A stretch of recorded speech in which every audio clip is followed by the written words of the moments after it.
When he finally sits down, something in the room tightens. Not loud, not dramatic, just a shift. You can feel it. This is about those moments. If you've been in them, stay. If you haven't, this will sound wrong, and that's fine. Right now, this keeps happening. A man pauses, a woman bristles. Both feel misunderstood. The emotion is confusion. The common story is simple. She's controlling. He's lazy. That story misses the pressure underneath. Watch the moment closely. He leans back. His phone comes out. His body goes slack. Nothing bad is happening. And yet something feels off. What's felt isn't anger at rest. It's fear about what rest means. Not consciously, not politely, but deep enough to steer behavior. In many women, worth was learned as motion. Effort was safety. Stillness was risk. That learning didn't come from one person. It came from years of watching who gets blamed when things fall apart. So when a man rests, the mind doesn't see recovery. It sees responsibility floating loose, not because she hates him, because someone has to hold the line. This is where people talk past each other. He hears judgment. She feels exposure. Look at the ordinary version. The dishes aren't urgent, the bills are paid, the day is technically over. He sits, she keeps moving, nothing is asked, but something is counted. Every extra step she takes adds weight. Every minute he rests adds contrast. The cost isn't the chore, it's the imbalance of vigilance. Someone is scanning, someone is off duty. That gap is loud. Here's the part that stings. She may not even want him to do more. She wants him to want to notice. Rest without awareness feels like abandonment, even when no one leaves. This isn't about fairness, it's about control slipping. When effort equals value, rest looks like theft. Not of time, of moral standing. And that's a dangerous place to stand. Men hear this and feel accused. Women hear the pushback and feel alone. Both retreat. Both harden. The loop tightens. There's a younger version underneath this. A girl who learned early that ease invites consequences. A girl who watched adults relax and then disappear. So effort became armor. Staying alert became love. That doesn't turn off just because life improves. So when a partner rests easily, it hits an old nerve. Who's watching the door? Who's holding it together? This is why the anger feels sudden. It isn't built in the room. It's imported.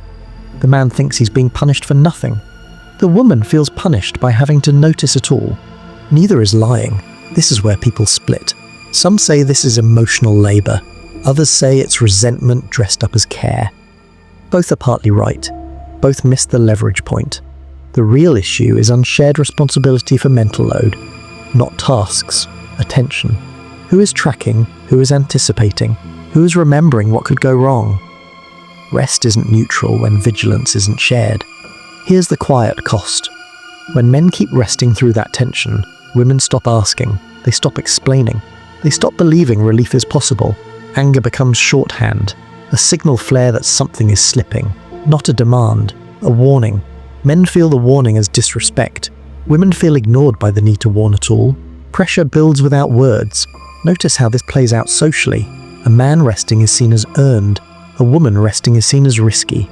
That difference didn't start in the relationship, but it lands there. So the anger isn't personal, but it becomes personal fast. This is where comfort would be offered. Talk it out. Split chores. Make lists. That helps.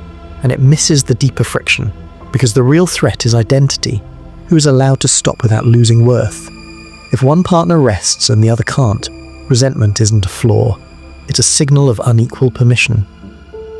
That permission gap erodes intimacy. Quietly, daily. Men start hiding rest. Women start resenting effort. Both lose trust. Now flip the angle. When women finally rest, many feel guilt, not relief. Guilt. Because stopping feels like letting something drop, even if nothing does. That guilt trains anger outward. If I can't stop, why can you? Not consciously, but reliably. This is why the fight never lands where it starts. It's never about the couch. It's about who gets to be human without penalty. People argue about tone here, about fairness, about who works harder. That argument is a trap. The real question is simpler. Who is carrying the fear of collapse? As long as one person holds that fear alone, rest will feel like betrayal. This is why men resting can feel disrespectful even in loving homes. Not because men are wrong to rest, but because rest without shared vigilance creates asymmetry. Asymmetry breeds anger. Here's the uncomfortable part. Some men benefit from not noticing, from plausible ignorance, from rest that stays uninterrupted, not maliciously, but effectively. And some women reinforce this by overfunctioning, by stepping in before things fail, by proving reliability again. Both roles lock in. This is why advice fails, because it treats behavior, not incentive. Change threatens the system, and systems resist. So what breaks the cycle? Not more effort, not guilt, not proving worth. What breaks it is shared alertness, the sense that rest is safe because someone else is watching. That doesn't mean hovering. It means visible responsibility. Men don't need to do everything. They need to be seen carrying something. Women don't need to control everything. They need permission to stand down. Until that happens, anger will keep showing up, not as cruelty, as pressure. This is where people disagree hardest. Some hear this as blaming women, others hear it as excusing men. It's neither. It's naming the system both are stuck inside. A system where value equals output, where ease looks like escape, where rest must be justified. That system is older than both of you. Here's the long-term cost. If this stays unspoken, respect erodes. Desire fades. Small moments feel transactional. The relationship doesn't explode, it thins. People become roommates with opinions, not partners with trust. And then rest really does look like indifference, because connection already leaked out. This is why the anger matters, not because it's pleasant, because it points to a leak. Ignore it, and distance grows. Overreact to it, and control hardens.